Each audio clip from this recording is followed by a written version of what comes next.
নমস্কার বন্ধুরা, শঙ্করী কিচেনে সকলকে স্বাগত। আজ শেয়ার করব চূড়া ঘষা। উড়িষ্যার একটা জনপ্রিয় খাবার। জগন্নাথ দেবের ভোগেও কিন্তু এই চূড়া ঘষা নিবেদন করা হয়।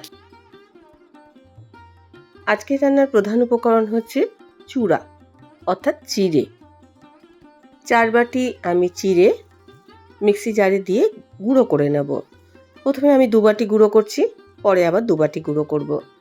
চিড়েটা এমনভাবেই গুঁড়ো করতে হবে যেন একটু দানা দানা থাকে, একদম মিহি গুঁড়ো কিন্তু করব না। তো দেখুন, দুবারে আমি চিড়েটা গুঁড়ো করে নিয়েছি।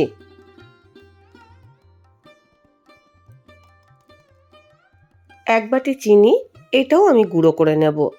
চিনির বদলে গুঁড়ো ব্যবহার করা যেতে পারে। এখানে আমি একটা মশলা তৈরি করব। 4টে এলাচ, 4টে লবঙ্গ আর কয়েকটা গোলমরিচ নিয়েছি। এগুলোও আমি কিন্তু গুঁড়ো করে নেব। এটাও কিন্তু মিহি গুঁড়ো হবে না, এটা জাস্ট কুটে নেব। আর এলাচের খোসাটা কিন্তু আমি বাদ দিয়ে দেব।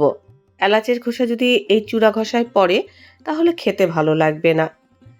এটা কিন্তু বাচ্চাদের টিফিন হিসেবে আপনারা দিতে পারেন, খেতে খুবই সুস্বাদু। মশলাটাও আমি চিড়ের মধ্যে দিয়ে দিলাম।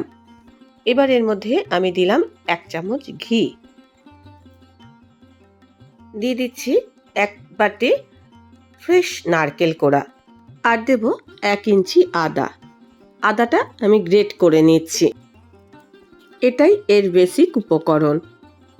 গ্যাস জ্বালবার কোনো প্রয়োজন নেই, এইভাবে চূড়া ঘষাটা করতে পারেন। এবার সব উপকরণ আমি খুব ভালো করে হাতের সাহায্যে মাখিয়ে নেব। এখানে বলা হয়েছে চূড়া ঘষা, চিড়েটা ঘষে ঘষে তৈরি করতে হবে।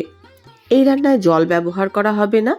নারকেল থেকে যে ময়েশ্চারটা আছে সেই ময়েশ্চারটা চিড়ের মধ্যে মিশে চিড়েটা নরম হয়ে যাবে। 2 হাত দিয়ে ঘষে ঘষে চূড়া ঘষাটা তৈরি করতে হবে। 2-3 মিনিট এটা ভালোভাবে ঘষে নিতে হবে যেন সব উপকরণ মিলেমিশে একাকার হয়ে যায়।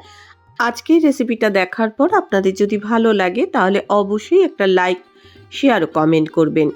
বেল আইকন সমেত আমার চ্যানেলটা সাবস্ক্রাইব করে আমার পাশে থাকবেন। বেল আইকনটা ক্লিক করা থাকলে আমার যে কোনো রেসিপি বা আমি যাই আপলোড করি না কেন সবার আগে নোটিফিকেশন আপনার কাছেই পৌঁছে যাবে। চিড়েটা এখন কিন্তু সফট হয়ে গেছে, দেখে নিশ্চয়ই বুঝতে পাচ্ছেন। কাছের থেকে আপনাদের একটু দেখিয়ে দিলাম। এবার এর মধ্যে আমি কিছু ফলের কুচি মিশিয়ে দেবো, কিছু বেদানা মিশিয়ে দিচ্ছি। ফল আপনারা আপনাদের পছন্দ মতো ব্যবহার করতে পারেন। দিয়ে দিচ্ছি কিছু আপেলের কুচি। এটা জগন্নাথ দেবের ভোগেতে যেরকম নিবেদন করা যায় তেমনি ব্রেকফাস্ট হিসাবেও কিন্তু এটা তৈরি করা যায়। কিছু বোঁদে দিয়ে দিলাম। মিষ্টিটা আমি আগে কিন্তু একটু কমই ব্যবহার করেছি, কেননা বোঁদেও আমি ব্যবহার করব বলে। ভালো করে মিশিয়ে নিলাম। রান্না করার কোনো ঝামেলা নেই, আর খুব তাড়াতাড়ি চটপট এটা তৈরি করা যাবে। আর এটা খেতে খুব টেস্টি, বাচ্চা থেকে বড় প্রত্যেকেই ভালোবেসে খাবে। এই চূড়া ঘষা খেলে কিন্তু অনেকক্ষণ পেটও ভরা থাকবে।